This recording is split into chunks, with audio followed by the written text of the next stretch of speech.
जातिगत गणना की संपूर्ण रिपोर्ट पेश हो चुकी है और अब तो आर्थिक और शैक्षणिक रिपोर्ट भी जारी हो गई। उसमें हमने देखा है कि भले ही आबादी में कायस्थ कम है, लेकिन सबसे ज्यादा अमीर तो आप ही लोग हैं।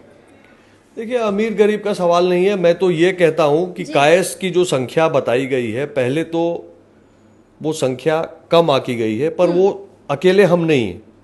215 जातियों की गणना हुई है, एक दो छोड़ दीजिए तो सब के सब यही कहेंगे कि हमारी संख्या कम बताई गई है।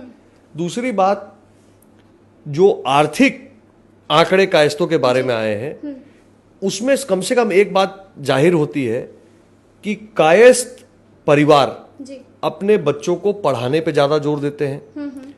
सरकारी रोजगार में कायस्थ को कोई रिजर्वेशन का फायदा नहीं है, लेकिन अपने संघर्ष, सबसे ज्यादा सरकारी नौकरी भी अपने संघर्षशीलता से, अपनी मेहनत से जनरल कैटेगरी में बिना किसी कोटे का फायदा लिए हुए कायस्थ ना केवल सरकारी में, प्राइवेट में भी और स्वरोजगार में भी अपने लिए कोई ना कोई तरीका ढूंढ रहा है। तो मैं तो ये कहता हूं कि कायस्थ वर्ग का जो आंकड़ा आया है अपने आप में एक सूचक है कि बिना एक आदमी को रिजर्वेशन दिए हुए भी आर्थिक प्रगति संभव है शिक्षा के रास्ते से। लेकिन हम ये भी जानना चाहते हैं कि जब ये रिपोर्ट कार्ड आए तो बहुत सारे लोग हैं, अलग अलग जबान है, तरह तरह की चर्चाएं हो रही है। लोग जानना चाह रहे हैं कि आखिर इतना पैसा कहां से आ रहा है कायस्थ समाज के पास। कायस्थ समाज के सभी लोग जो है कलमजीवी हैं, लिखने पढ़ने वाले लोग हैं और अपना रोजगार अपनी मेहनत, अपनी काबिलियत पे लेते हैं, ना किसी आरक्षण के दम पर। और इसलिए समाज इज्जत से खड़ा है। और ये आज की बात नहीं है।